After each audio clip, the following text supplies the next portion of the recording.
Welcome to Loco Listens. Welcome to Loco Listens. You're listening to Loco Listens. You're listening to Loco Listens. Loco Listens. Welcome to Loco Listens. Welcome to Loco Listens. Welcome to Loco Listens. Loco Listens.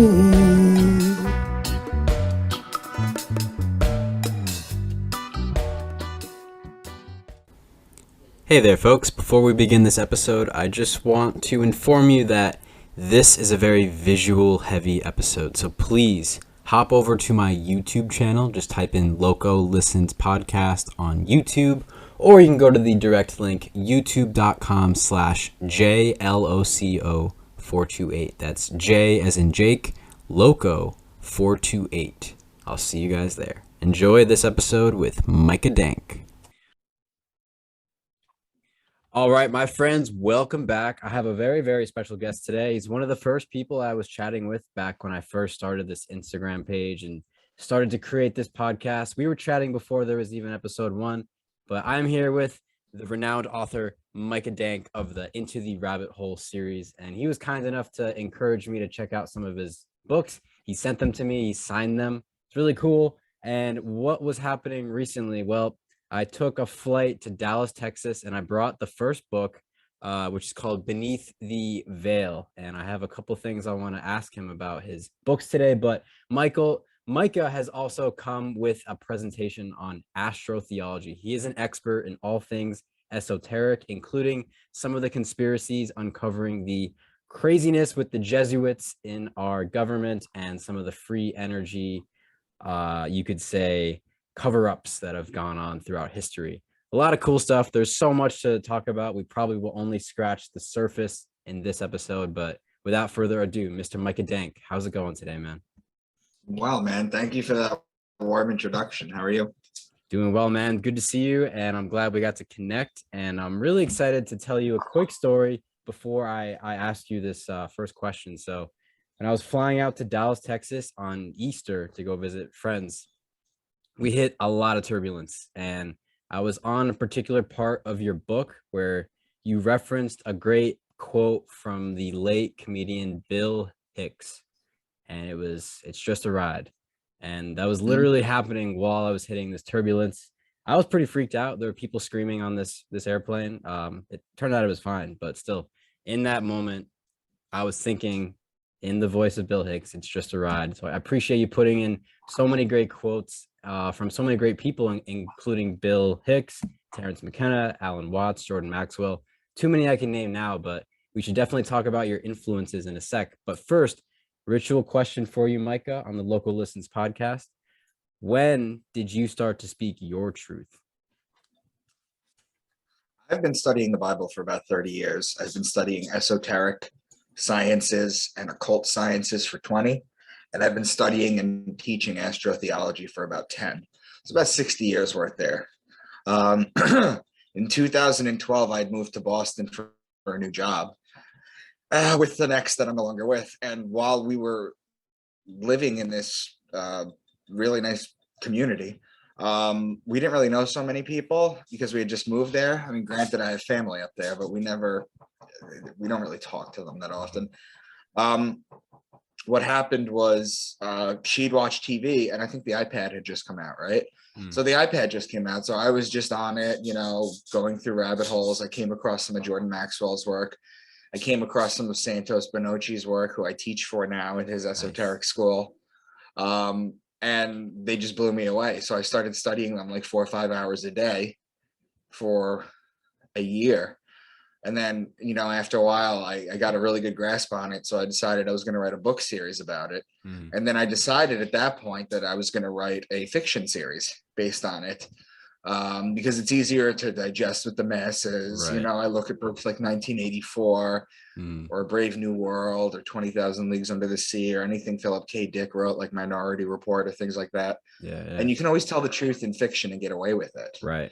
Whereas when you write nonfiction books, it pigeonholes the audience into like a very small conspiracy community. But a fiction book, anyone will pick it up. So it's a good way to like red pill people, which is what I do. Yes, sir. And that first book was full of red pills. And one thing in particular that you brought up in the beginning of the like one of the first few chapters was that the truth will shock you. And it's sometimes so shocking that, like you said, you can only take it in small doses or in a fictional context. And I'm curious, when you bring up someone like the late Jordan Maxwell, who is definitely dearly missed in this community, what stood out to you when you started learning about the things he was speaking about? Was it astrotheology right away, or were there Yeah, one of the other? first things I remember him ever saying was he was talking about the disciples, and they asked Jesus where they're going to have the next Passover. And he said, go into town, see a man in there. He'll be holding a water pitcher. Follow him to his house. And he said, the man with the water pitcher, that's Aquarius. That's what Aquarius is. It's a man with a water pitcher. And each zodiac sign is called a house. It's like the house of Aquarius, the house of whatever your sign is, whatever it might be. So what he did was he made that connection. And that was the very first astrotheological connection I ever had. Now, fast forward. I'm doing all this work. I'm teaching this. I'm teaching it for Santos. Me and Jordan struck up a friendship towards the end of his life. Nice. Where we would Skype each other, and we would talk. I've sent him my videos. He said my videos or my work. What I'm going to show you tonight was sensational. That was the word he used, and it's just really nice. Between the two of them, I started studying them, and now I teach for one, and I knew the other one pretty well. So it's been very good. You know, I can't really complain. My publicist right now, actually, book one that you read, we took the first half of it, and I have a screenwriter who turned it into a pilot episode. Oh, dude. And we're pitching it to a TV series. That's badass, man. That's really cool. So like this first book, you know, when I was reading it, I could definitely visualize the action, the comedy, just the whole concept of someone who is on a search for truth with his friends and trying to redeem a family member that was definitely wronged by the elites. And it definitely stands out to me for a couple of reasons. Yeah. Yeah, that's a good way to put it. Yeah. Well, congrats, man. That's very exciting. And it's pretty cool because like when you write a book, I mean, did you have that in your, like, were you planning that at all, or this is kind of? No, God, no. Look, I have an English degree, right? I graduated from Hunter in Manhattan. I have an English degree in language, literature, and criticism, which is literally what I do right now. Nice. But when I first started, I had no intention of being a writer, but this information spoke to me so well that I knew it had to be told. And unlike your people like Jordan Maxwell or Santos Bonacci, your Dan Winters, your Robert Seffers, your Graham Hancocks, I could go on. The list goes on. Yeah. But unlike these people, I wrote a fiction series because I'm trying to mass produce this to get this out there to people. And that's what we're trying to do with my book series right now. Yeah, man.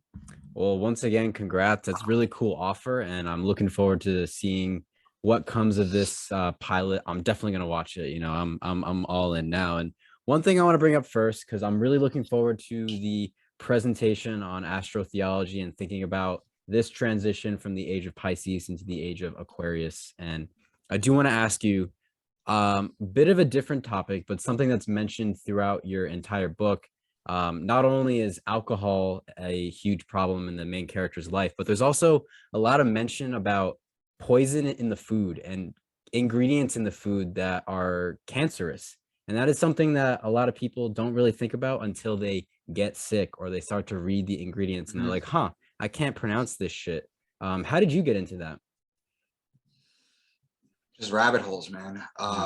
Just rabbit holes. You just go down them, and you got to understand. Like there was, I had been at a job, my first job. I had been there for about 4.5, 5 years, and then I moved to Boston, and I didn't start my new job for 6 months. So I was studying things online on the iPad for like 8-10 hours a day.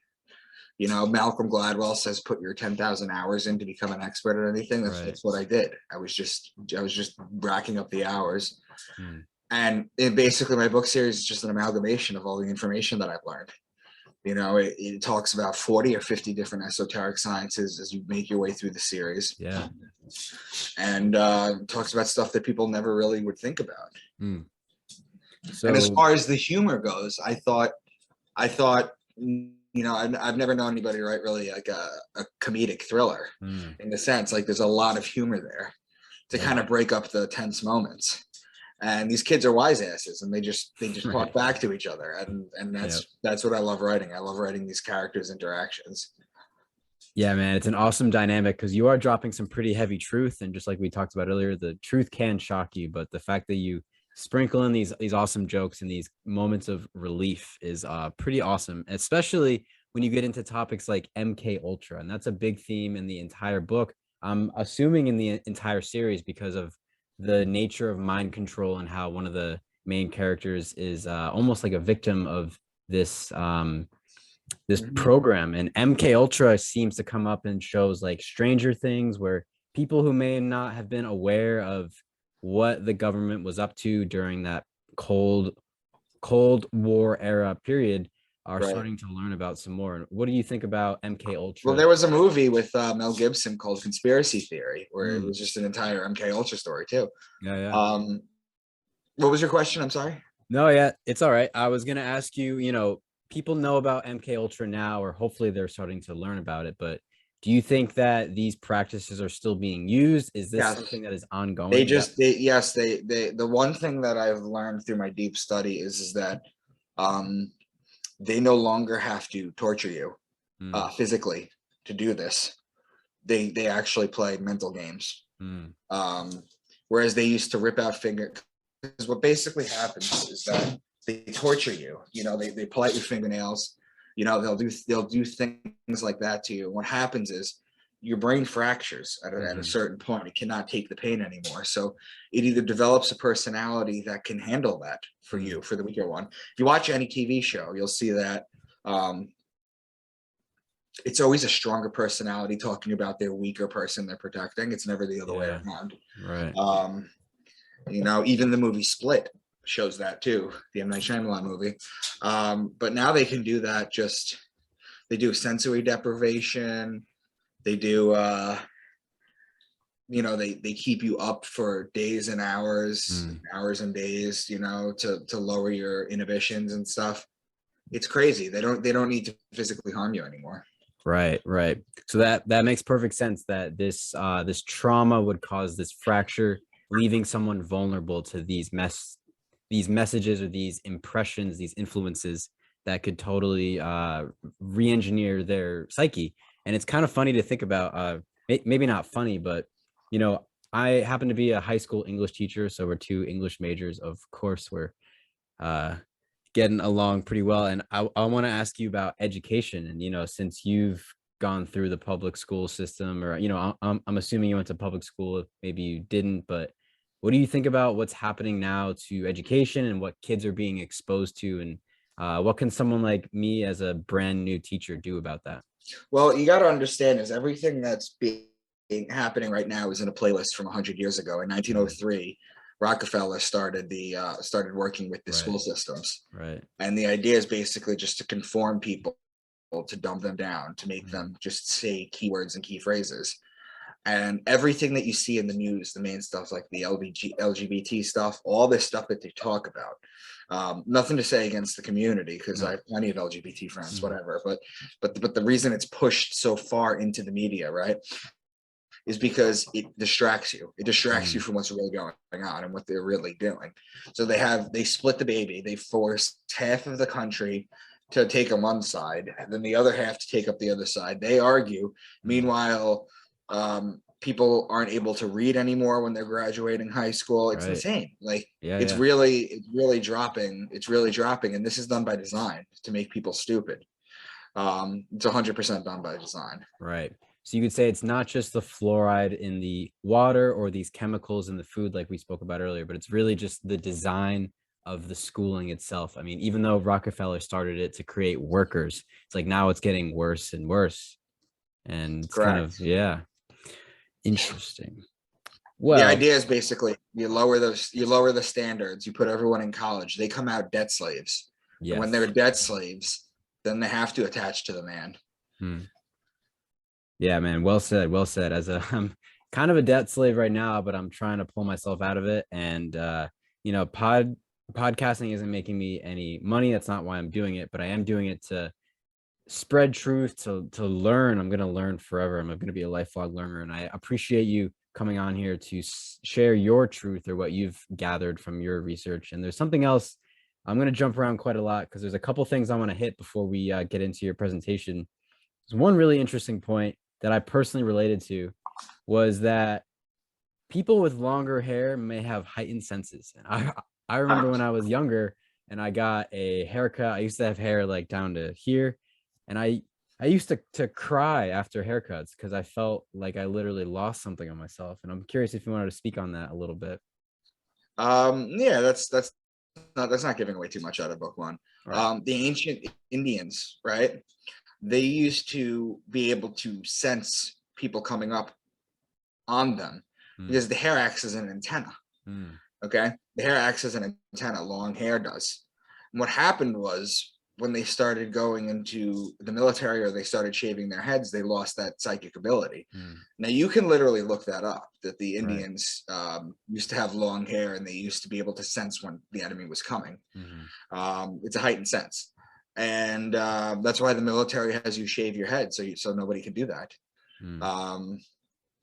Yeah, so it's just an extra sensory perceptive kind of thing, perception. Yeah. That's all it really is. Makes sense. Well, I have let's say I'm going to ask you one more question before I turn it over to you because I'm curious. I'm aware that you're very studied in biblical texts and you've grown up and you've experienced a lot of religious truths, or you've been pursuing religious truth quite a lot. And I remember meeting a college professor. She was a poetry teacher. And she learned my first name, which is Jake, on the first day of school. And she was like, "Wow, Jacob, are you familiar with Jacob's Ladder?" And I was embarrassed. I was like, "No, I didn't grow up reading the Bible, but I want to." And she's like, "Oh, you got to look at Jacob and the meeting of Israel and all this." And I'm curious, does Jacob's Ladder bring up anything for you? Like, now that I've gone and actually like looked at it and read it and tried to study what did you find when you looked it up? I found a bridge between this earthly realm and the spiritual realm. And there was some type of dream experience. There's also the story of Jacob wrestling with God. And it's hard for me to process without a guide, I could say. Like, I kind of need like a study group, and, not to put you on the spot, but I am curious from your learned perspective, what you think about Jacob's Ladder. So the Bible is, I'm going to show you this in my presentation. Great. Okay. But the Bible is what is known as, there's 7 sciences that make up the Bible. Okay, the scriptures, that is. They're metaphysical, they're astrological, which you're going to become very familiar with because that's what I teach. Yeah. So you have metaphysical, astrological, which I teach, anatomical, alchemical, spiritual, esoteric, and mythology. The Bible, however, is not literal, it's not historical, it's not reality, and it's not original. Okay. When you're talking about anatomical and you're talking about Jacob's Ladder, okay, you're talking about the spinal column. Yes. What happens is there's a sacred chrism, there's a sacred fluid that starts at your sacral bone, which is your tailbone, okay, and it climbs up Jacob's Ladder, and then it rests in your pineal gland where there's an explosion and you can see God. So that's the anatomical interpretation of it. And I don't do much anatomical interpretations, but I do know a lot of people that do. Not a lot of people, but I do know some people that do. Yeah, the Bible is basically 7 sciences. So there's plenty, like Jesus crucified in Golgotha, the place of the skull. Well, that's where the 2 hemispheres meet, and that's the pineal gland once again. Right. Genesis 32:30, which I'm going to show you. Jacob saw the place and he called it Peniel, Peniel, for he saw God and he was spared, but Peniel just becomes pineal over time. Yeah. So what they're saying is he had an explosion. I mean, it's the same thing in Revelation when you're talking about the 144,000, which I'll get into too. That's the chakras, which I will explain a little bit. We're probably only going to get about halfway done with this. Sure. So you'll have to have me back on to finish. Oh, I would love to, Micah. I would love to. And yeah, thank you for putting that into context anatomically, because it's funny. I learned about Kundalini and this Kundalini process, or the cerebral spinal fluid, or transmutation, especially like, and sexual energy being transmuted up the spine, like these practices. Like I kind of knew of them. Yes, the coiling circle. Like this. Yep. The coiling serpents. Yeah. Yes, sir. So originally you have in the Bible, they talk about it. Moses is in the desert, and his tribesmen come up to him and they start arguing with him, and they get bit by snakes. Right. So Moses prays to God and he wants to save them. So God says, take a serpent and wrap it around a rod. Right? Well, a snake around a rod, that goes back to the rod of Asclepius. Okay, which evolves into the Kundalini. I'm sorry, it comes from the Kundalini. Comes from it, yeah. Which then into in medicine, you have the two snakes. It's called the caduceus. Caduceus. You know, yes. it's the same thing. So basically, God said, wrap a snake around this staff, and anybody that looks at it that has been bitten will be saved. Right. That's what it is. They're talking about the Kundalini. You got to understand is that Hinduism predates Judaism by about 3,000-4,000 years. Oh yeah, way before. Yeah. Yeah, man. So I mean, you can even be talking about Abraham and Sarah. Okay, their names were Abram and Sarai. Right. Okay, well that goes back to Brahma and Saraswati. Oh yes. Okay. That is fascinating, man. It is incredible to see religious philosophy. It's something that people might get stuck in one camp on, but like getting into astrotheology really opens up this window where it's not like there's one truth and only one truth and one text, but this truth is a river that flows into many different tributaries. And I think you described this a bit in your book, which is cool to not get too hung up on one particular religion, but to see how they're all connected. They're all maybe recycled versions of each other, starting with Hinduism. Right. It's all the same story. Yeah, man. It's all the same. Every single religion, every single fantastical stories about gods fighting, and there's not. It all goes back to two things. It's either Saturn worship or it's either solar worship. Yeah, Saturn or solar. Things. Yeah, man. Saturn or solar. It's one of two things. Well, I'm very thankful for the sun today, in New England where we're at. It can be a little dark sometimes, a little dreary, but when the sun does come out, it's incredible. And what I want to do now, I'm going to turn this over to you. You have the ability to share your screen. And for anyone listening on the audio, you're going to want to hop over to the YouTube side of this episode because Micah has a full presentation for us. And I'm looking forward to diving in to the astrotheological realm with Mr. Dank here. So go for it, my man. All right. So I said employ your time in it. Well, I opened my presentation by saying employ your time in improving yourself by other men's writings so that you shall come easily by what others have labored hard for. Like I told you, I've put about 60 years worth of studying into my book series, into everything. So read this and you gain the knowledge that I've found. There's so much that I have omitted. I just kind of take the stuff that I find mind-blowing or super interesting. That's why it's kind of called Into the Rabbit Hole. Yeah. Okay. But I mentioned it before to you, the Holy Bible, the 7 sciences. The scriptures are metaphysical, astrological, which I teach, anatomical, alchemical, spiritual, esoteric, and mythology. The Bible is not literal.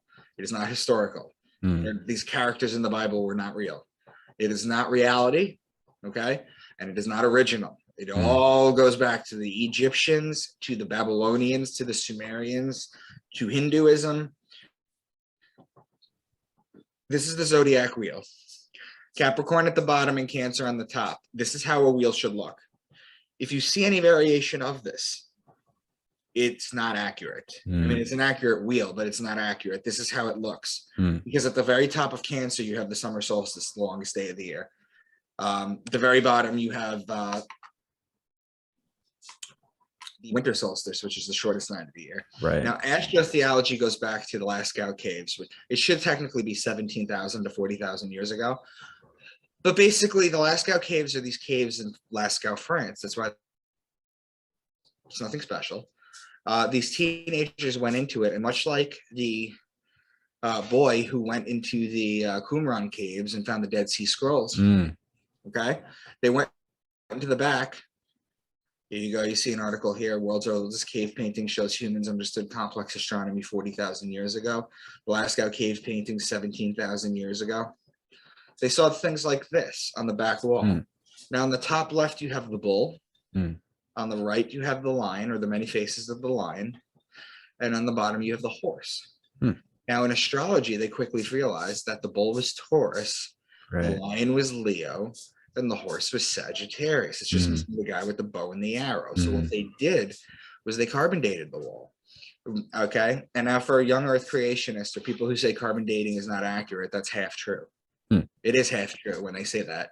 The truth is about carbon-14 dating is that it's accurate up to about 50,000 years. Then after that, it starts to fall off. When you start to get into the hundreds of thousands and the millions, forget about it. But the important thing thing is that goes back about 40,000 years. So what happened was they brought in an astronomer and an astrologer with a computer program, because computers can do what I'm about to tell you. What they did with this computer is they rewound the sky back to where they were located 40,000 years. It was carbon dated. When they printed out what they had, they superimposed it onto the wall. All the constellations lined up. Okay. Now, the other interesting thing about the Lascaux Cave is that they found that on June 21st, and only on June 21st, the summer solstice, light actually went into the cave and bounced off the back wall. Oh, wow. Yeah. Okay, so they set it up that way, much the same way they do things with Stonehenge, Göbekli Tepe, all that stuff. Yeah, Serpent Mound. Okay. Now, there's questions you can ask. How Jesus was able to heal the blind, how he walked on water, how he turned water into wine, why he had 12 disciples, why he was betrayed with a kiss by Judas, why he was dead for 3 days, why is his birthday on December 25th. All that is astrology. All that is not literal. It's astrology. You'll find there's a reason why gods are always born on December 25th, why they're born to a virgin, why they're dead for 3 days, why they have 12 disciples, why they heal the blind, why they rose the dead. All of them do the same thing. It's all astrology. Okay. Genesis 1:14, let lights appear in the sky to separate the day from the night. Let them be signs to mark the seasons, days, and years. And that's literally what the sky does, to separate the day and the night. That's the sun and the moon. And the signs to mark the seasons, days, and the years. That's the zodiac. Okay. So in order to understand this, we need to understand the 12 signs. So I'm going to teach your audience the 12 signs. Awesome. I'm going to teach you code words within the 12 signs. Okay. That's the basis of the cipher to decode the Bible. Okay. We talk about Aquarius first. Now, the zodiac starts in Aries, but I start with Aquarius because that's kind of January. That's kind of the beginning of our year. Okay. The first sign is Aquarius, which is represented by the man with the water pitcher. So ignore the part where it says story of Zeus and Aquarius. That's for another day. But sure. Next time. The man with the water pitcher pouring it out. Whenever you hear the word son of man, because Aquarius is the sign of the man, whereas Virgo is the sign of the woman. Or man, because he's the sign of the man. Baptism, because look at it. This is how you baptize someone. Water pitcher, fountain, stream, river, pond, lake, creek, sea, ocean, things of that nature, watery bodies. That's Aquarius. Now, for people who are actually into astrology, they'll say Micah, Aquarius is an air sign. Well, that's correct. Aquarius is an air sign. But because there's water in the picture, because the story involves water, okay, water bodies can be used to be discussed. In fact, Pisces is a mutable water sign. Okay, it's a sign of the two fish in the water. So all the water examples that I just gave you before apply for Pisces too. So there's ways that you could differentiate and figure out which one they're talking about. Okay. Aries is the ram, and in Aries you have March 21st, which is the spring equinox. It's a 12-hour day and a 12-hour night. It's also the Passover, or the passing over of the sun over the equator. That's on March 21st. That's the spring equinox. In Christianity, the Passover is changed. Passover becomes the resurrection of the sun. Okay. In Judaism, the Passover is neither of those two things. It's the angel of death passing over Egypt. And any person that does not have the lamb or the ram, Aries, the ram, the lamb's blood on their doorposts, because the Jews are the people of Aries. Anyone that doesn't have that, their firstborn sons get killed. 3 separate meanings, but they basically mean the same thing. So whenever you hear ram, lamb, shepherd, ram's horn, you're talking about Aries. Taurus is the bull. When you look at the sky and you see Taurus during the season where it's supposed to be, you know that you need to put the plow on the bull so that you can plant the seed so you can harvest in Virgo and Libra. Right. We have John Deere machines that do this now. But when the Bible was written 4,000 or 5,000 years ago, 4,000 years ago, right? Or 3,000 years ago, whatever you want to call it. They didn't have machinery. They had the bull. So it's as above, so below. You look at the sky and you see the bull. You put the plow on the bull. It's as above, so below. Yeah. Okay. So that's how you know. They would look at the sky, they would see the bull, then you put the plow on the bull so that you could harvest in Virgo and Libra, which we'll get to. Whenever you hear bull, ox, calf, or cow being the female bull, right? That's Taurus. Gemini is the twins. It's the story of Castor and Pollux Troy, whose sister was Helen of Troy. It's the story of Achilles. Whereas the story of Aquarius and the story of Gemini, both are Greek stories. So whenever you hear twins or brothers, they're talking about Gemini. And Cancer is the crab, and it's the sideways moving creature. So the sun rises a degree on its axis starting on December 25th. The next day rises another, then another, then another, then another. Every day rising a new degree, a higher degree. The days get longer, the nights get shorter. When it hits June 21st, that's the summer solstice. That's its height. What happens is it doesn't rise a degree higher or a degree lower. For 3 days, it stays at that height, hence walking sideways. Yeah. Okay, that's why it's the crab, the sideways walking creature. That's where it does that. Okay, then what happens is on June 25th, it drops a degree. And then the next day it drops another degree, and then another degree. And what basically happens is every single day, the sun drops an additional degree. Now the nights get longer and the days get shorter.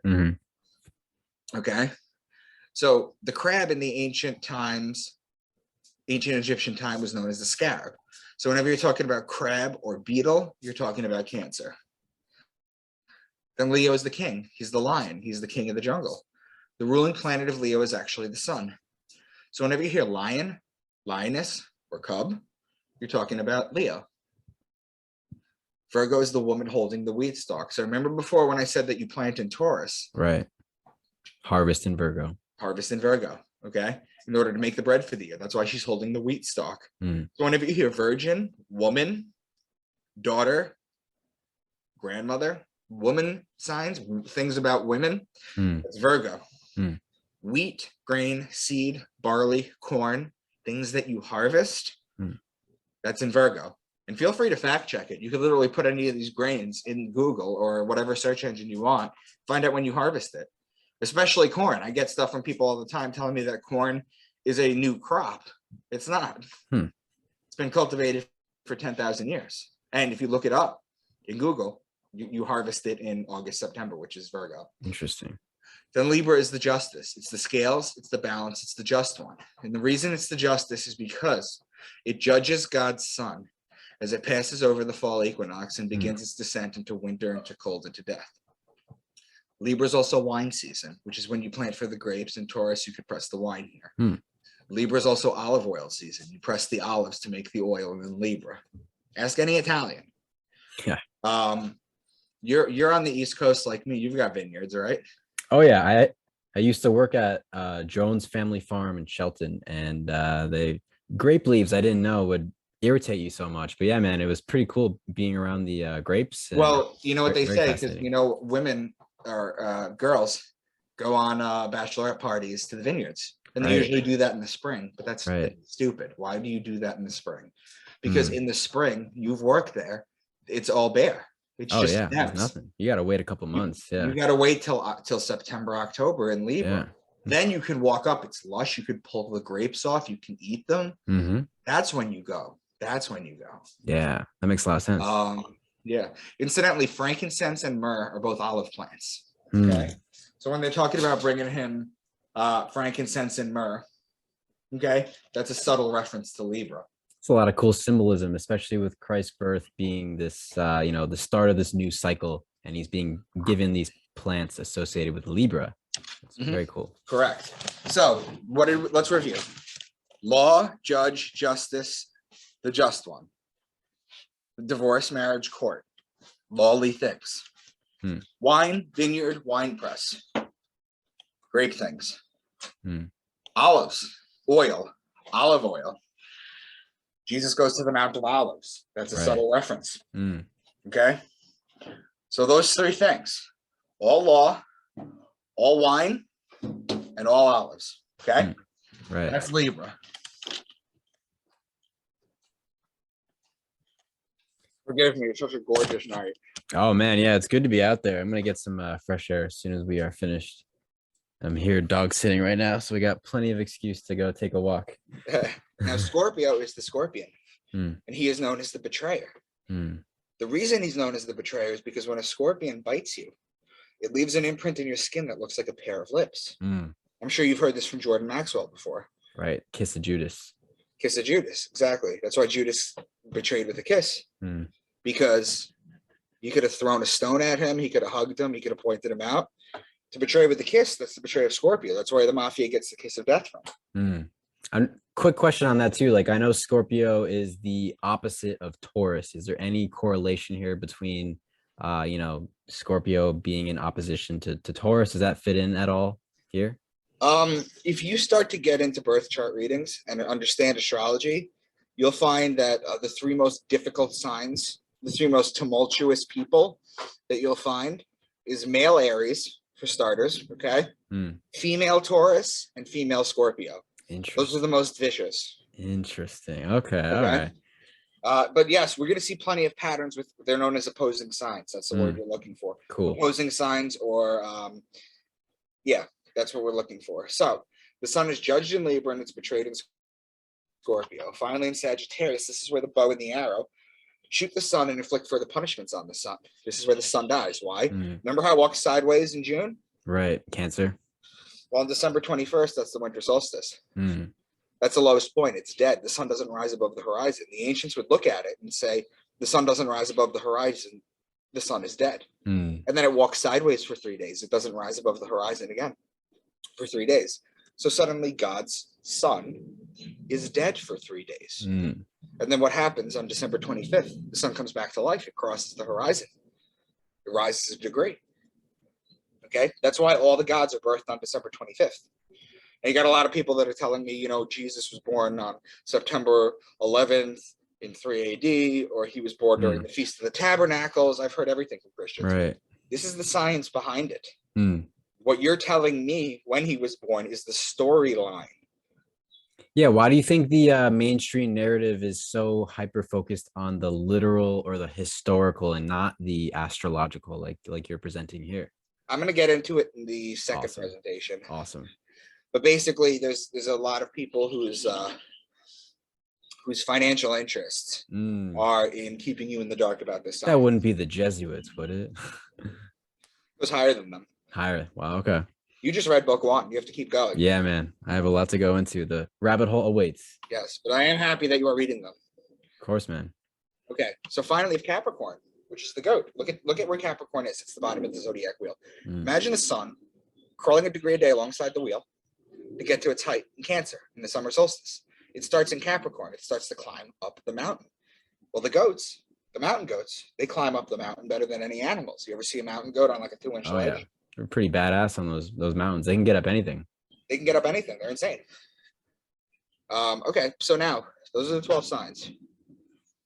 Okay, those are the 12 signs. Those are the keywords we're going to use. Jesus, that he's given in church. Okay, which are astrological and base, but people don't know. Jesus being the sun, a solar deity. When the sun is in Capricorn, the goat, he's called the scapegoat of Israel. When the sun is in Aquarius, he's called the son of man. When the sun is in Pisces, he's known as the fisherman of men. Right. It's also why he feeds the masses with 2 fish.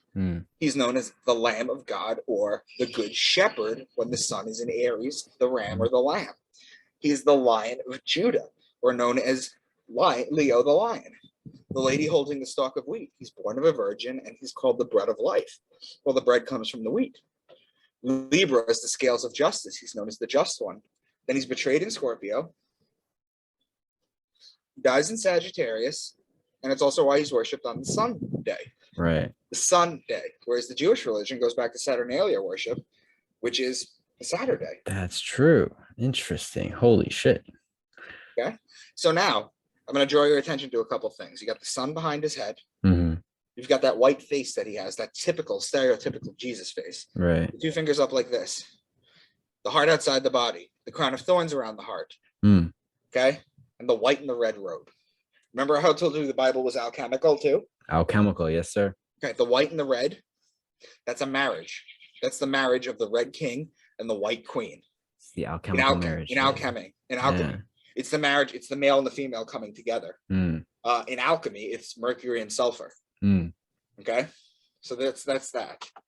The sun is always behind Jesus because he represents the sun. I'm going to show you pictures of this. Mm. The sun is always behind his head. They're telling you this. They're telling you he's a solar deity. Mm. It's just nobody's listening. Mm. The two fingers up like this. This is an ancient Egyptian and an ancient Kemetic peace sign. This sign right here, Split. this John Lennon peace sign, Right. it's division. It's V for victory. Mm. Okay, it's the Winston Churchill John Lennon sign. Mm. Interesting. And a Whenever lot of you people see- may recognize Baphomet doing the same thing, right? Whenever you see Baphomet, you'll also see Buddha doing it. Mm. You'll also see Baphomet. You'll see Satan doing it. You'll see Lucifer doing it. You'll see the statue of Lucifer doing it. You'll see Jesus doing it.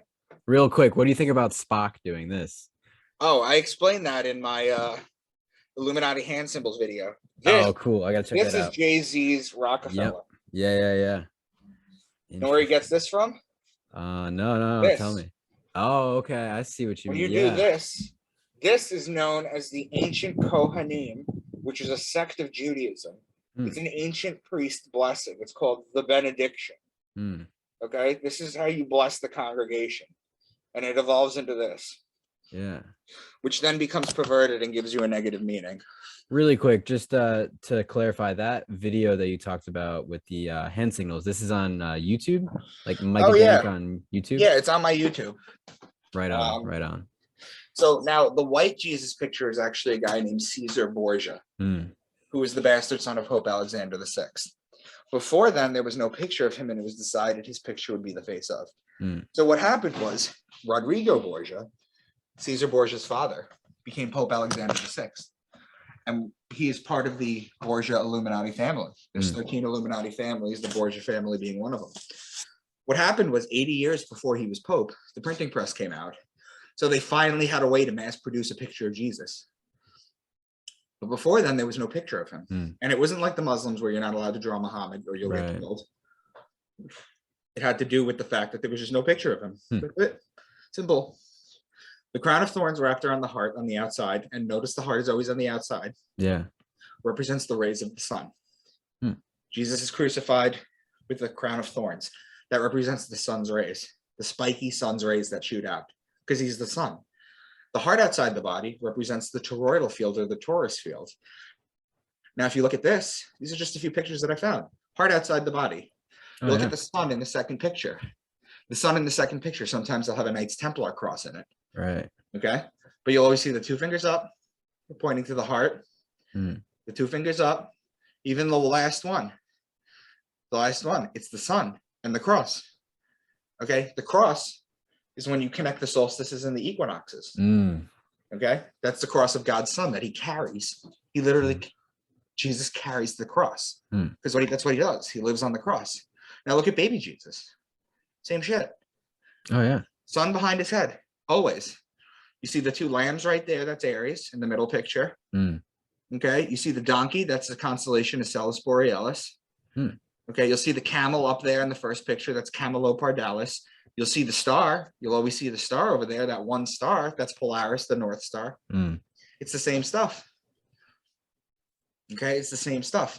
Now this is the human toroidal field. Right. It's an electromagnetic field of the heart. Kind of at the core, it looks like an apple. Right. It goes around you 6 feet. Okay. That's your range that you can feel. When people come up behind you and you know they're there, you're not a psychic. Mm. They broke your toroidal field. When you break a toroidal field, it looks like this when the two start interacting. Right. But this goes around 6 feet. That's why during this pandemic, the elites tried to keep you 6 feet apart. Exactly. Because they didn't want you connecting with that. Exactly. They wanted to isolate you. They wanted to drive you nuts. Goes back to that Now MK this- Ultra trauma programming that we just spoke about earlier. Exactly. Exactly. Picture on the left is Jesus. Why is he white? Well, there's Caesar Borgia on the right. That's an early drawing of him. Now, we didn't have photography back then, but you can clearly see where he gets his facial features from. Yeah, right on. Yep. So that's him. So now let's start decoding some stuff. Okay. Have you heard of the phrase pride comes before the fall? Pride comes before the fall. It kind of reminds me of hubris in a literary sense. Like, people Correct. become too So- proud and then they make mistakes. Exactly. But what's a group of lions called? Pride. Yeah, right on. Exactly. A group of lions is called the pride. Pride is the lion. Lion is Leo. Leo's in July and August. That comes before the fall. Okay. Literally. So that's how you decode this astrotheologically. Yeah. Now, the next one is from the book Micah, which is my namesake. Okay. Micah 5:2. He predicts that the Savior is going to come. Do you know what town Jesus is supposed to come from? Not from Galilee, right? No. No. Nazareth. That's technically yes, but that's not the proper town. Okay, I'm out of guesses. Bethlehem. Bethlehem. Oh, okay. Yes. Okay. Bethlehem. But you, Bethlehem Ephrathah, though you are small among the clans of Judah, out of you will come for me one who will be ruler over Israel, whose origins are from ancient times. However, Bethlehem in Hebrew, you have to know your languages. You have to know Hebrew, you have to know Greek, you have to know your Latin, you have to know your Italian to be able to understand the kind of stuff that I'm dropping. Yeah. In Hebrew, Bethlehem is a combination of two words. Bet means house, and lechem, which means bread. So it's house of bread. Well, I told you before, each zodiac sign is called a house. Virgo is the house of bread because she's holding the wheat stalk. Right. So what he's really saying is the Savior will come from a virgin. Okay, so that's astrotheology. Now, the next one is Deuteronomy 32. There are 10 signs in it. I'm going to read them to you. Deuteronomy 32, he gave them honey from the cliffs and olive oil from the rocky ground. He gave his people butter from the herd and milk from the flock. He gave them lambs and goats. They had the best rams from Bashan and the finest wheat. They drank the best wine made from the and became fat and kicked like a bull. You see all the highlighted ones that I did, right? Every single zodiac sign right there. Let's go over it. He gave them honey from the cliffs. In the sign Cancer, you remember the crab, the sideways moving creature? Yep. In the sign Cancer, there's a group of stars called the Beehive Cluster. It's a closely knit group of stars. Okay, they're called an asterism, actually. That's where the honey comes from, the beehive. Okay, these are all metaphors. Right. Okay, olive oil, we know that's Libra. From the rocky ground. He gave people butter from the herd and milk from the flock. Well, the milk would come from the Milky Way galaxy. From the center of the Milky Way galaxy is in Sagittarius. So your land from the Beehive Cluster in Cancer to Sagittarius, the Milky Way galaxy, that's your land of milk and honey. It's not a real place on Earth. It's a celestial metaphor. That makes sense. Okay. Then he gave them lambs, that's Aries, and goats, that's Capricorn. He had the best rams, that's Aries, from Bashan, and the finest wheat, that's Virgo. They drank the best wine from red grapes, that's Libra. Yeah. But Jeshurun became fat and kicked like a bull, that's Taurus. There's 10 signs in this one passage. So this is how we're going to start decoding things. But now I'm going to show you how we use the zodiac to decode. The Mount of Olives. Jesus led his disciples to the Mount of Olives after his last Passover so that he could teach them a few more things, pray, then wait for Judas to betray him. While walking to the Mount of Olives, he gave the parable of the true vine. So Passover takes place in Aries, as I've mentioned. It's on Nisan 14 every year. It's in Aries. So look at where Aries is. It's all the way on the left. Now, we were talking about neighboring signs and opposing signs before. Okay. Now, he walks to the Mount of Olives. Well, olives are in Libra. So how do you get from Aries to Libra? Directly across. Yeah. Exactly. Now, while you're in Libra, okay, they're waiting for Judas to betray him. And betrayer is Scorpio. Scorpio is the next sign over from Libra. So they're waiting for the betrayal. So they're still in Libra. While he's in Libra, he gives the parable of the true vine or vineyard or wine press, whatever you want to call it. It has to do with grapes. That's still in Libra. So you go from Aries to Libra, you're waiting for Scorpio, and then he gives the wine passage in Libra. See how this works? Yeah, man. It's all leading up to Sagittarius where he's finally crucified, right? Correct. Exactly. Genesis 1:7, and God made the firmament and divided the waters which were under the firmament from the waters which were above the firmament, and it was so. The firmament is the dividing lines between zodiac signs, as you can see here. Some people call them cusps.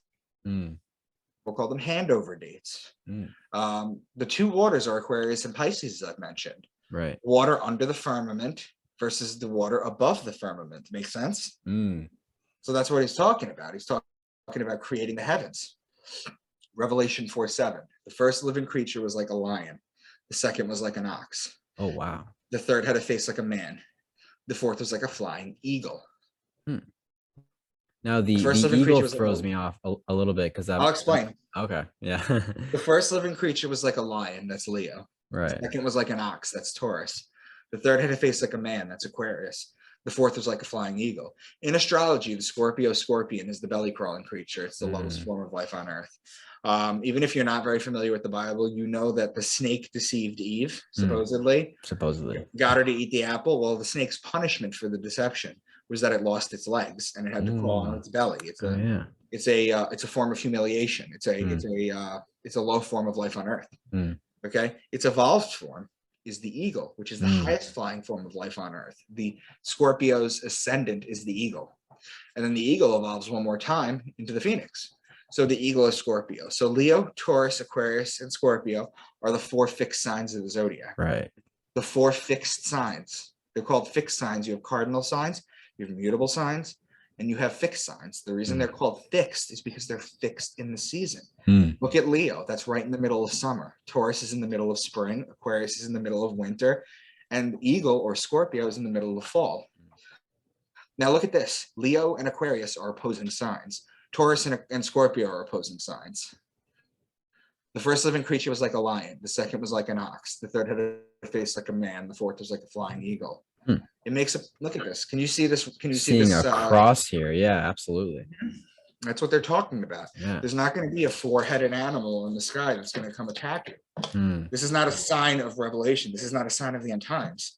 This is literally just astrology. It's showing us the sky clock, but in pretty not shady language, but it's cloaked in this mythology, right? Right. Exactly. Now, Revelation 12. A great sign appeared in heaven, a woman clothed with the sun, with the moon under her feet, and a crown of 12 stars on her head. She was pregnant and cried out in pain as she was about to give birth. Then another sign appeared in heaven, an enormous red dragon, with 7 heads, 10 horns, and 7 crowns on its heads. Its tail swept a third of the stars out of the sky and flung them to earth. Okay. Now, without getting into it, I told you that it was also anatomical and metaphorical. Right. The 7 heads are the 7 chakras. Okay. The 10 horns are the 10 points of the tree of life in Kabbalah. And the 7 crowns are the 7 planets they knew about at the time. See, we know that there's 9 planets now. I'm including Pluto. Right. There's 9 planets now, and there's 88 constellations. But when they wrote this, they only knew about 7 planets, and they only knew about 48 constellations. I see. Okay. So, Revelation 12. A woman clothed with the sun is the sun clothed in Virgo. It's just a metaphor. Right now it's dark. Okay. So right now the sun is up. The moon is up. So the sun is at her feet. Okay. If the sun is in Virgo, we have 12 signs, 2 hours a day in each sign gives us a 24-hour day clock. If the sun's in Virgo, that's between 4 and 6 p.m. The sun is still out. If the sun is out, now the moon is at her feet. Okay. Then another sign appeared in heaven, an enormous dragon. Its tail swept a third of the stars out of the sky and flung them to earth. The constellation Draco is the dragon. Its tail goes from Aries to Sagittarius, which is 4/12 of the signs, or 1/3 of the stars out of the sky. It's just star poetry. So you're not going to have a 4-headed animal in Revelation 4:7 in the sky. You're not going to have a dragon and a pregnant woman in the sky. This isn't going to happen, but people believe that they're literally waiting for these signs to happen for the rapture. It's not going to happen. They've been totally manipulated, and yet this is sky poetry, as you said. It's a really beautiful way to put it, by the way. Yeah. Revelation 7:4. Then I heard the number of those who were sealed, 144,000 from all the tribes of Israel. Okay, that's what they say. That's what they say. That's what it's either the Mormons or I think it's the Jehovah's Witnesses, actually. That only 144,000 will go to heaven. And I know some born-again Christians that believe the same thing too. Well, there are 7 chakras. The root has 4 petals. The sacral has 6. The solar plexus has 10. The heart has 12, and the throat has 16, which equals 48. The third eye chakra is represented by 96 and only has 2 petals because it's 2 times as powerful as the lower chakras. So 48 times 2 equals 96. The crown chakra is 1,000 times more powerful than the lower 6 chakras. When you add the lower 6, you get 96 plus 48 equals 144. And times that by 1,000, that's when you get your 144,000. When you've activated all your chakras, that's when you get to go see God. That's when you go to heaven. Okay? So now, Matthew 10:16. Behold, I send you forth as sheep in the midst of wolves. The sheep is Aries. The wolf is the constellation Lupus, which borders the Libra line. Look at the zodiac. Libra and Aries are opposing signs. Right. They send you forth as sheep in the midst of wolves. That's just telling you a star pattern, a sky pattern. Again, you're going to see opposing signs and connecting signs. That's how you know this was done on purpose. So I've given examples of astrotheology in the Old Testament as well as the New Testament. I've been accused of cherry picking verses from the Bible to prove a point. So let's take a much longer passage and see if we can decode it as well. This is the book of Job. Okay, do you know the story behind Job? I do know the story of Job was tested by allegedly God and Satan, who were trying to see if he could hold faith, even though all these terrible things happened to him. And I remember in the book, not to give it away, but there are mention of each of the zodiacs, including the Leviathan, right, as Pisces. Yes, I'm going to go through that right now. Awesome. So good job. That was it. But right so on. What I wanted to get to is at one point he's losing all this stuff left. He's basically sitting on the grass or he's sitting on a rock and he's calling out to God and God responds to him. I'm going to read you God's response. Job 38:32. Can you lead forth the Mazzaroth? This is what God says. Can you lead forth the Mazzaroth? The Mazzaroth is literally the zodiac. Mazzaroth over time becomes Mazalot, which survives in Judaism today as Mazel Tov, which is good luck or good fortune from the stars. So what is the Lord's challenge from Job? Can you bind the chains of the Pleiades? Can you loosen Orion's belt? Those are obvious celestial metaphors. Those are right there in the open. Oh, yeah. But then he says, can you bring forth the constellation in their seasons or lead out the bear with its cubs? The constellations are the zodiac above, and the bear and its cubs are Ursa Major, the Great Bear, and Ursa Minor, part of the Big Dipper. Who can tip over the water jars of the heavens? Look at Aquarius. It's a man tipping over a water jar. That's Aquarius. Do you hunt the prey for the lioness and satisfy the hunger of the lions? That's Leo. Who provides food for the raven? That's the constellation Corvus, which do you watch where the doe bears her fawn? Mariga, meaning deer, is located in Orion. Who let the wild donkey go free? That's a Celis Borealis that I mentioned earlier, meaning donkey, and is located in Cancer. Will the wild ox consent to serve you? That's Taurus. The wings of the ostrich flap joyfully. That's Lambda Achille or Al Thaliman, which means two ostriches in Arabic. Do you give the horse its strength? It laughs at fear, afraid of nothing. It does not shy away from the sword. The quiver rattles against its side along with the flashing spear and lance. Sagittarius with the bow and the arrow. Does the eagle soar at your command? High. That's Aquila, which is the Latin name for eagle and is a constellation a few degrees above the celestial equator. Finally, as you mentioned, can you pull in Leviathan with a fish hook? Well, anybody that knows Leviathan was an ancient fish god, just like Mithra, just like Dagon. Okay, they're the fish gods of the age of Pisces, whereas Jesus is the solar god of Pisces. So that's Pisces. I have a quick comment on that, by the way, if you don't mind. The book of Job came up when I was teaching Night by Elie Wiesel, the story about the Holocaust. Elie's going through a shitty time in this concentration camp, and he brings up Job.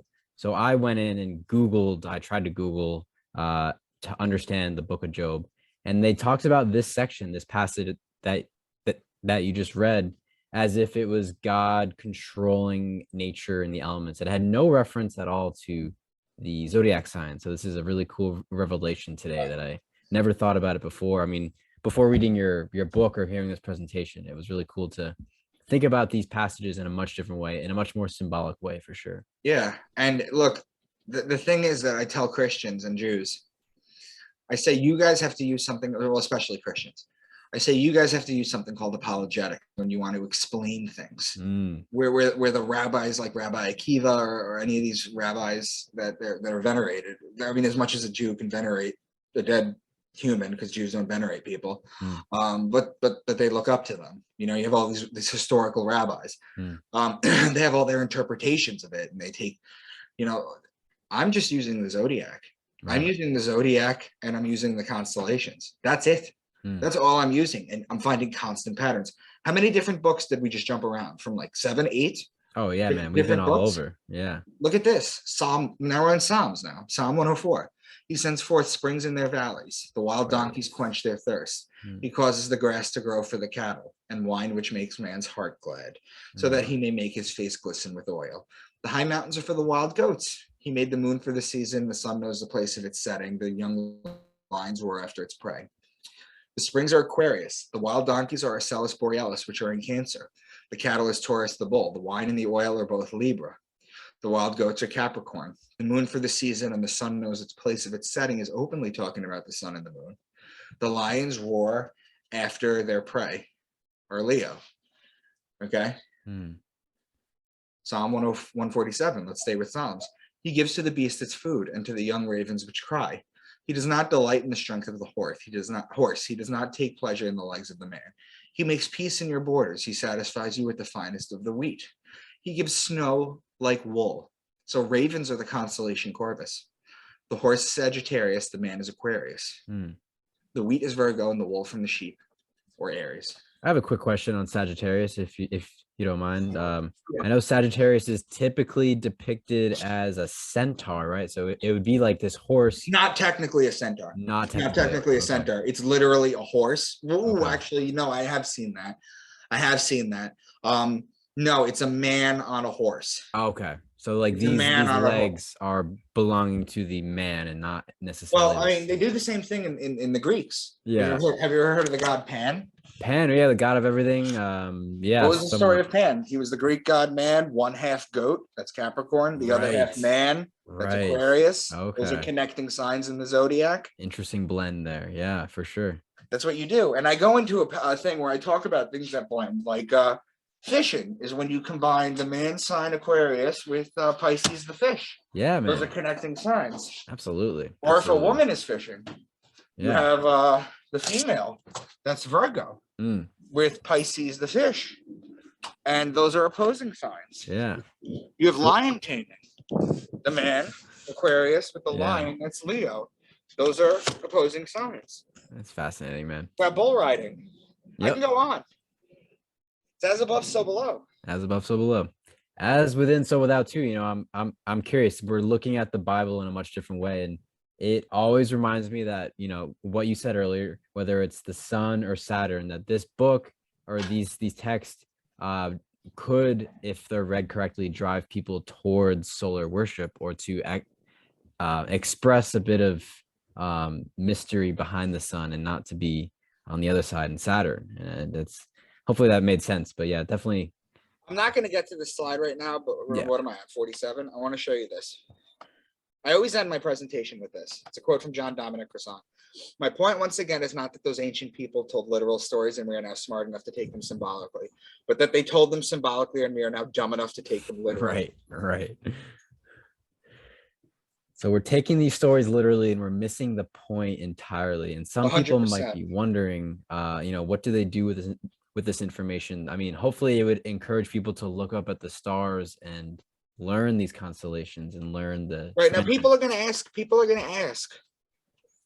what's the point of all this? This is the point where I get to. What's the point? I'll tell you what the point is. I'll tell you why this is done. Okay. All this stuff that I've given you, let me show you this slide too. I've decoded the Matthew, Revelation, Enoch, Jubilees, Thomas, Mary Magdalene, Melchizedek, Philip, and Judas. Those 5 I've done together. The Secret Gospel of John, the Book of Psalms, the Gospel of Q, the Book of Mormon. Now, books that are not biblically related, that go to the Egyptians, the Babylonians, the Sumerians. They're all Egyptian scattered. Emerald Tablets of Thoth, the Enuma Elish, Epic of Gilgamesh, Code of Hammurabi, Quran, Egyptian Book of the Dead. All these are astrotheological bases. Why? Because we didn't have phones, cameras, weathermen, smartphones, calendars, any of that kind of stuff. Right. Okay, they didn't have light pollution, so they could see the whole sky. So what they did was they had to make a calendar. You know, the Bible is basically a farmer's almanac. Oh yeah. That makes a lot of sense. Yeah, it's informing us of this cycle and the sky clock that is, you know, it's, Right. we What might not be happened able to was see it. initially. Yeah. Initially, these people would they would see all this stuff happening, these shooting stars and meteors and this, and they'd say, oh, the gods are doing this and that, Jupiter's doing this, and Mars is doing this, and Zeus is doing this. Then what happened is they passed these stories down, okay, to their children in childlike stories, like in the Bible. These are childlike stories. Right. They pass them down.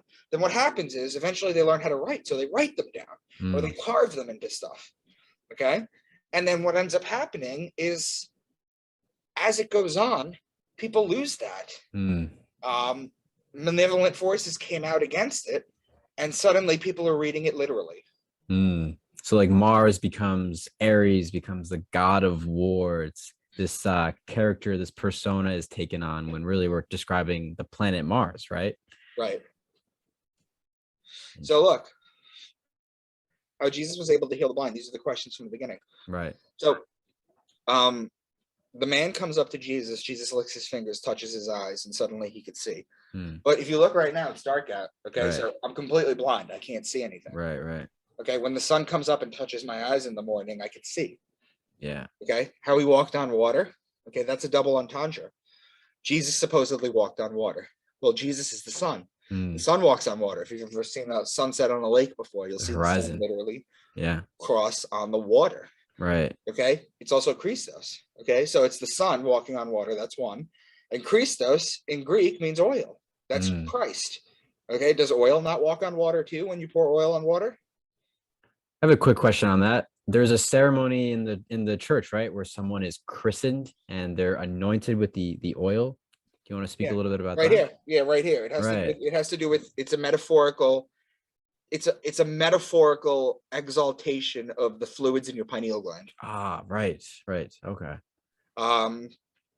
But that's what they do. They do it right here, your third eye. This is why the Hindus have a dot here.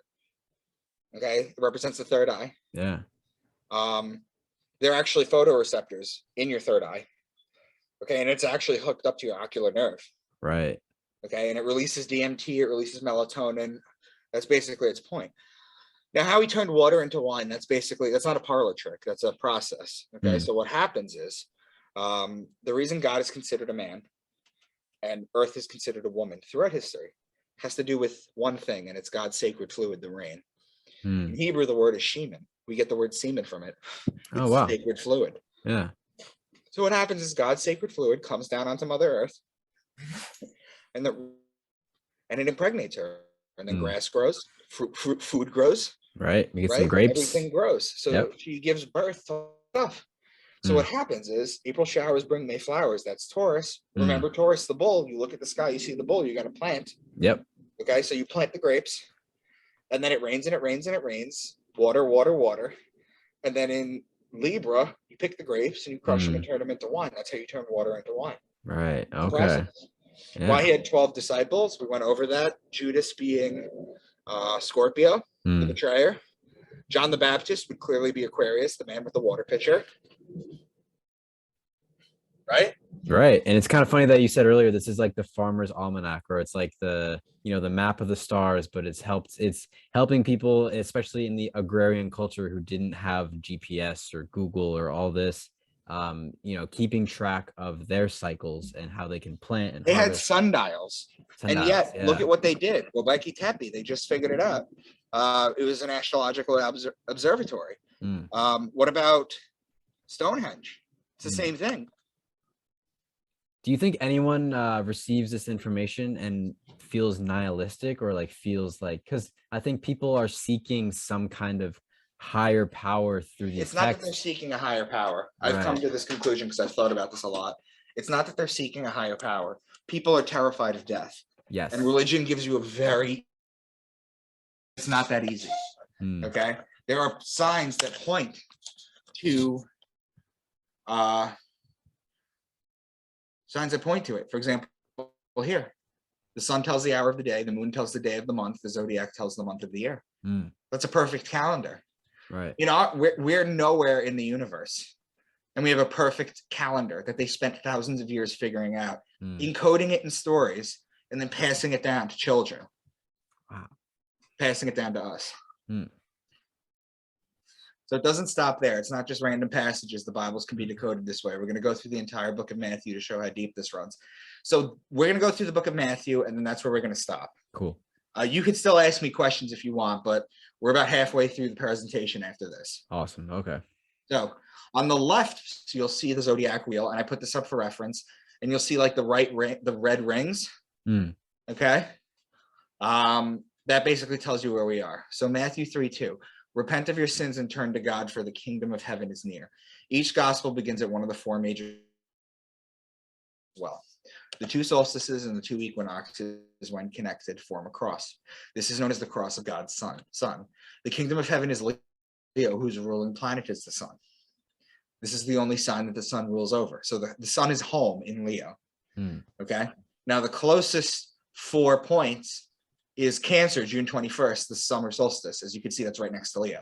So that's where this starts. Pride before the fall. This is the firmament between Cancer and Leo. Okay. It is the beginning of the kingdom. Remember, I went over the firmament with you. There's a saying in the Bible that says the firmament shows God's handiwork. The firmaments are the dividing lines between signs. Now, the next passage, Matthew 4:3-4. John's clothes were woven from coarse camel hair, and he wore a leather belt around his waist. For food, he ate locusts and wild honey. Okay. The camel hair clothing and the eating of locusts really stands out in that passage. Right. So let's see if we can explain it. If we take the most famous drawing of a man, Leonardo da Vinci's Vitruvian Man, and superimpose it onto the zodiac, we can make sense of this. Cancer being the head is why he eats wild honey. Look at the Vitruvian Man. Yeah, he's in Cancer. The mouth is in Cancer. He's eating the beehive cluster. He's eating the honey. Okay. Now, what about the locusts? Leviticus 11. What's clean and unclean to eat? All flying insects that walk on all fours are to be regarded as unclean by you. There are, however, some flying insects that walk on all fours that you may eat. Those that have jointed legs for hopping on the ground. Of these, you may eat any kind of locust. So there it is. Katydid, cricket, or grasshopper. Okay. So when the elites are trying to, in the World Economic Forum, Klaus Schwab and all of them are trying to get you to eat bugs. Oh, yeah. Yeah, they're getting it from the Bible. Yikes. You will eat bugs and you will be happy, basically. And you will be happy. You will live in a pod. Right. Okay, so now we're in Cancer. We're going to go to the next sign, which is Gemini, connecting signs. Remember the pattern. The cusp. A little lower down on the body is the clothes made out of camel hair, or camelopardalis, which is in Gemini. There's the camel. So right now you have the head and the upper body so far. So we did Cancer, we did Gemini. Now let's do Taurus. Moving a little lower on the body, you'll get the midsection, which is where you would wear a belt. Taurus represents the bull and the female is the cow, which is where you get the leather from the female, the cow. Regarding the belt, Orion's belt sits between Taurus and Gemini. So that's where you get the belt and that's where you get the leather. Next would be the baptism. How are we going to go from the beginning of Leo, which is where we were, to a water sign to signify the baptism?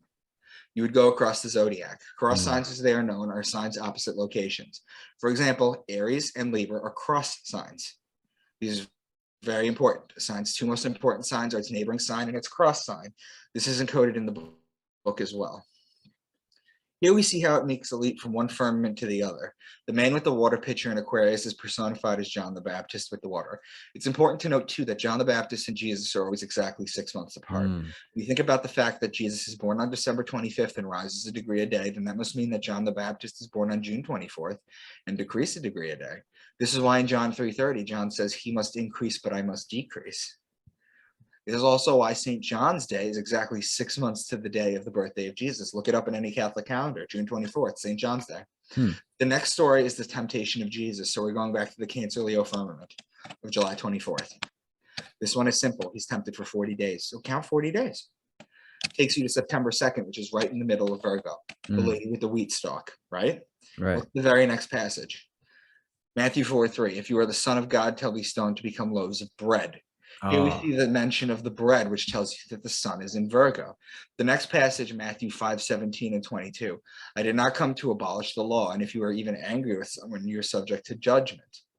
That's Libra. So you go from Virgo to Libra. Those are connecting signs. Okay. Matthew 7:15-16. Beware of false prophets who come disguised as harmless sheep. Pick grapes from the thorn bushes. The sheep are Ram in Aries, and the grapes are in Libra. Once again, they are opposing signs. Moving along, Matthew 13. Later that same day, Jesus left the house and sat beside the lake. The story now moves from Libra, the house of Libra. Remember, he leaves the house to the barrier between Aquarius and Pisces. So he walks down the Zodiac Wheel and goes to the barrier of Aquarius and Pisces. Okay? As he is right beside the lake. Remember how I told you that both signs represent water? Right. Well, if he was in the lake, he'd be in one of the signs. But because he's beside the lake, he's at the firmament. Okay, right on the cusp between them. As it's across from Virgo, the wheat stalks, the grains. Is it ironic that the next parables are the wheat and the weeds, the mustard seed, and the yeast? Moving right along, next is the fishing net parable. So now we're going back from Leo Virgo to Aquarius Pisces, so we can touch Pisces, the fish, so that we can talk about the fishing net parable. Gemini is the sign of two men, it's technically twins. However, there's a short mention of brothers in the next passage. He's just the carpenter's son, and we know Mary, his mother, and his brothers, James, Joseph, Simon, and Judas. This ends at the firmament of Gemini Cancer. How do we know this? So we're in Gemini. They're talking about twins and brothers, right? Now, the firmament of Gemini Cancer, okay? When you're at a firmament, because they're considered handover dates, their energies melt into each other, for lack of a better word. Interesting. So when you're in Gemini, when you're at the firmament, you can talk about twins or brothers, or you could talk about the beehive cluster. You could talk about crabs. Does that make sense when you're at the firmament? You can talk about either or. Because they're blending together right at that, that So borderline. Now you're at the firmament of Gemini Cancer, okay? How do we know that? Because what is its cross sign? Sagittarius Capricorn. Do you know what that day is right there? Sagittarius Capricorn firmament. So we're looking at right around Christmas, right? In Capricorn. A little before it. A very important that. day. A very important day right before it. December 21st. That's the day of death. Yes. That's the day of death. That's the day that the sun dies, remember? Equinox. Yeah, the winter solstice. Sorry. Yeah, solstice. Yeah. Exactly. Right. So now how do we know that? Okay, that's the day of death, right? How do we know that? What's the next story? It's the death of John the Baptist. As I mentioned previously, death comes at the end of Sagittarius. The firmament of Sagittarius, Capricorn, and Gemini Cancer are opposing signs. Let's take this sentence, which sounds like it could be in the Bible, but isn't. I put this in here just to break it up a little. If I say to you the rulers were divided between war and love, it split the land in half. You could read that as a literal translation. Or the ruling planet of Aries is Mars, who's the god of war. Right. The ruling planet of Libra is Venus, who's the goddess of love. There's your war and love. If you connect it, look what it did to the zodiac. It split it in half. Yeah. Okay, so there you go. That's how this has been encoded. Matthew 14, 17, and 32. But we only have 5 loaves of bread and 2 fish. The bread and the fish are opposing signs. There's the pattern. Pisces is the 2 fish, which is why Jesus feeds the masses with the 2 fish. The loaves of bread are Virgo with the loaves of bread. They're opposing signs. And why is it 5 loaves of bread? Well, the year starts in Aries. Okay, if you count 5 signs from Aries, you go to Virgo. Okay? This is the cross of God's sun, remember? We were just in Virgo, and next is Libra, which is law, wine, and olives, remember? So what stories does Jesus say now? The story of the temple tax, the unforgiving debtor, divorce and marriage, and the parable of the vineyard worker. It's all a pattern. Okay, that's how these stories are made. Next is Scorpio. So we were in Virgo with the bread, then we were in Libra with what we just had. Where is it? Right here. The 4 stories, vineyard worker and everything.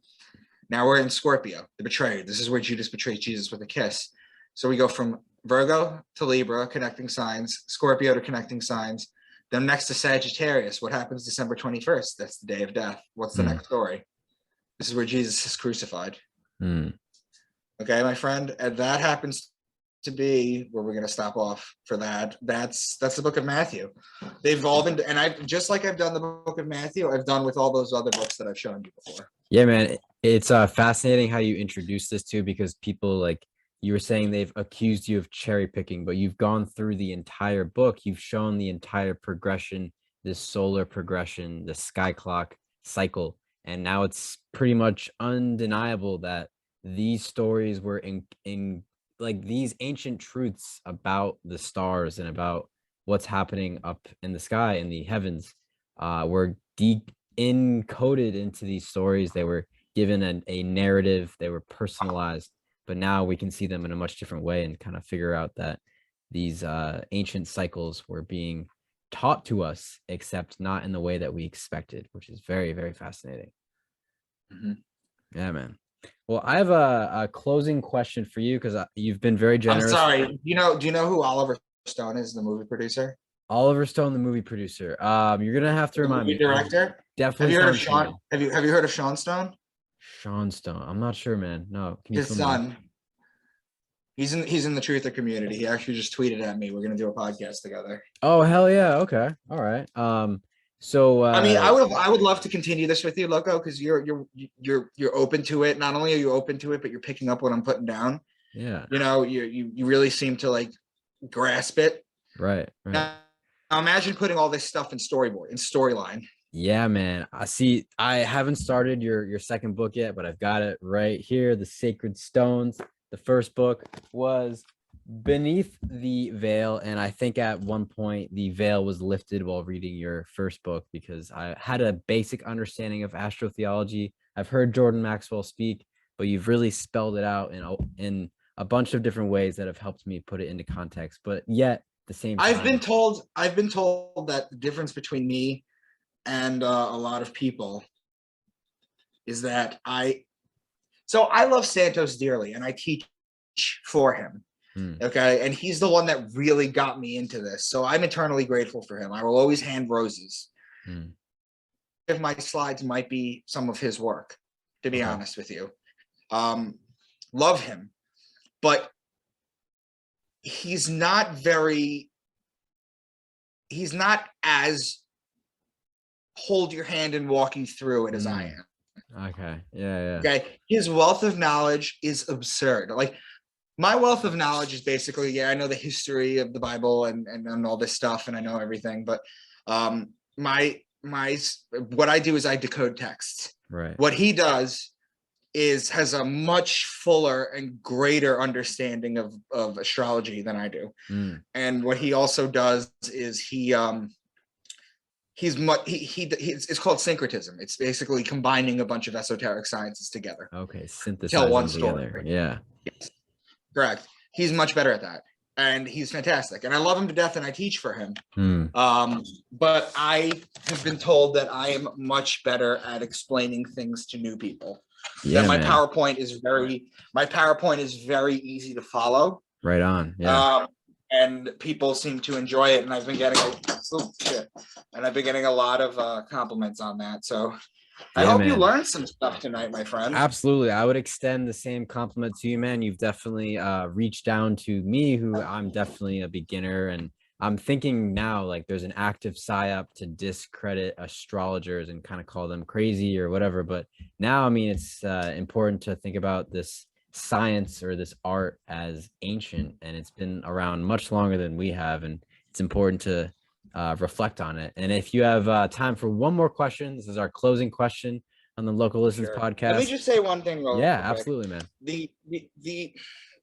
The important thing that you have to understand, the thing that I teach, is that the further we stray from these esoteric sciences, and the more we literally believe this stuff, these holy texts, we pull ourselves away from God.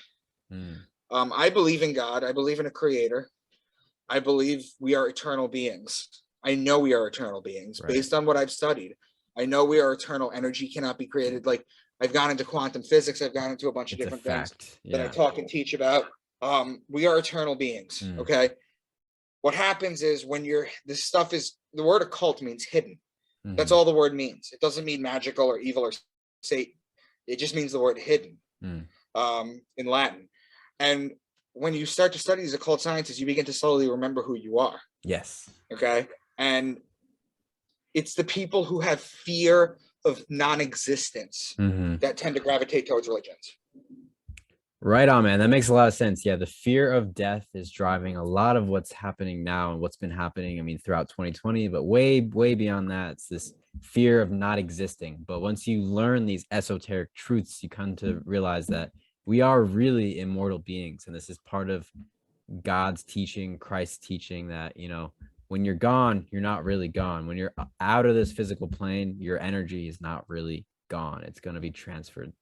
And that's very relieving. The way I describe it, the way I describe God is two form. Number one, we are all a part of God. Okay. Do you have kids? No, I'm only 27. I'm still pretty young. I'm single. Yeah. Don't have kids right now. Okay. But you have friends that have kids. Oh yeah, absolutely. Okay. I'm 38. I'm turning 39 this year. Okay. The way I explain it is this. Your friend that has a kid, that kid is literally half his parents, each, DNA wise, right? Yep. So they're literally a part of them. But the parents experience the kid as outside of them. Right. Okay. Yeah. As they're them, but it's through a different lens. That's what we are. We are all a little part of God. Yep. Who's experiencing himself through a bunch of different lenses, because he can't experience himself where he is subjectively. So that's what we are. That's what consciousness is. Okay. And then, so you mix that. We're not separate from God, but he is our father. It's like what Einstein said about Spinoza. They asked Einstein, do you believe in God? And he said, I believe in Spinoza's God. So Baruch Spinoza used to say, much like in the book of Thomas, where it says, split a piece of wood and I'm there. Jesus says, split a piece of wood and I'm there. Uncover a stone and you'll find me. Basically says that God does not want you to dress up, to huddle in church or in temple and pray loudly. Okay, because that's for recognition. Right. You go there wanting people to see how loud you are and how you know everything. No. Jesus actually said that. Jesus actually said that in the Bible. He said, those who give the most for recognition or pray the loudest, they have their reward. It means they satisfied their ego. Okay. Spinoza would say, God would say, look, go out to the river, go out to the lake, go out into the wilderness. Look what I created. Go enjoy yourself there. Yeah. Go give me new memories. So it's like a combination of those two things. And when you realize that, and there's other things too, there's a great book by a guy named Victor Zamet, who wrote a lawyer's case for the afterlife. Because you know what lawyers do is they put together fact cases. Right. You know, they put facts together and they make a lawyer's case. He makes a lawyer's case for the afterlife. He takes it, and it's an incredible book. But when people ask me what I do, and I tell them astrotheology, this and that, what I actually tell them is I free you from religious guilt. Yes. Because in our next podcast that we do together, I'm going to teach you all about Satan, Lucifer, hell, the concept of hell, why it's ridiculous, and all that stuff. Yes, sir, man. I am really looking forward to it. And I got to say, you know, once again, you've come in here with a lot of fascinating information that I'm going to have to go back and follow up on. And by the whenever we can schedule the second conversation, I'll be getting through more of your series and be learning, taking more and more notes. And if you will, Micah, let's do it after you read book 2, because we can talk about some of the stuff in book 2. Right on, man. Okay, I will be in touch for sure. So let me close out. Yeah, no, I will make time for you. Okay, so when you finish, you want to do a podcast, let me know. I'll move some stuff around if I have to. Awesome, man. That is much appreciated. This community is wonderful, and I've been learning so much, and that's why I am here. But let's end on a reflecting note. We started with, when did you speak your truth? Now the last question is, if you could look back on your past self, you know, who you were yesterday or last decade or beyond and beyond. Yeah. If you could give your past self any kind of advice or some words of wisdom, what would you say to your past self? It would be a combination of two things. Number one, every decision I've ever made, horrible or good, has led me to where I am right now. And I am thrilled with where I am right now. So I wouldn't change a thing. I will say this, though, is that your cell in your brain replaces itself every 2 months. You get a whole new brain every 2 months. Right. Okay. So when you think back of yourself at 17, 20 years old, you were literally a different person. It's true. But your consciousness remains. Okay. So I like to think that we're constantly growing and evolving. And I just like to be in a place where I'm constantly learning. And I'm in a place right now where I teach and I'm getting recognized for my work. So I just want to keep teaching. Right on, man. We are all blessed to have you. And you just reminded me of something my old yoga teacher would say is, you are exactly where you're supposed to be. And I'm glad that you're here with me today, Micah. And I'm really looking forward to part 2 of this awesome conversation. So thanks, man. Hope you have a great night and God bless you. Thank you. Cheers. Hey there, folks. Thank you so much for being here on the outro to episode number 17 with Micah Dank. And I just want to remind you guys that his book series, Into the Rabbit Hole, is fantastic. I've only scratched the surface. I've read the first book. I've got the second book right here. It's called The Sacred Stones. It's got the pyramids on the front. I know for a fact that it's full of mysteries, and like any great fiction, there's a surface level story, but beneath the surface there are tons of insights and revelations. And that's what Micah Dank is an expert at, which was revealing all of these insights on the astrotheological landscape, the sky clock, the zodiacal characteristics of our entire world, found within the Bible and everywhere that we can look. Now, speaking of that, when I was driving to work the following day, I passed a very familiar place called Ram's Pasture. And the story behind Ram's Pasture was that apparently somewhere in Newtown, Connecticut, the British rolled through and they had to make camp during the Revolutionary War. And the place where they made camp was later renamed Ram's Pasture. Now, I've known this for years, never put it together that the ram was Aries, Aries is Mars, Mars is the god of war. I'm not sure where I'm going with this, but all I can say is that Micah has changed the way I look at the world, and I'm going to be noticing all sorts of patterns and synchronicities now that I'm thinking differently. So I appreciate you, Micah, for helping me think differently, for teaching me quite a bit about the Bible. And in addition to that, in general, brother, it was great having you on. You're a really interesting guy, and I appreciate all of your time and energy that you've put into putting out truth through your fiction and inspiring others to do the same. So, once again, I hope you all are having a fantastic day, and I just want to say thank you to everyone who has been continuing to support me and encourage this podcast. Now, if you want to join the conversation on Telegram, please go to t.me/Loco listeners and come with your dankest memes, come with some humor, come with an inquisitive mind, and we will discuss whatever you want to talk about. But anyways, folks, thank you for enduring my rambles, and I hope you guys had an awesome time with Micah and his presentation on astrotheology. To be continued for sure. Looking forward to diving into the second book, and I will keep you guys posted on what Micah and I have planned next. But till then, let me leave you with this thought. Wherever you are, be here, be now, and be you.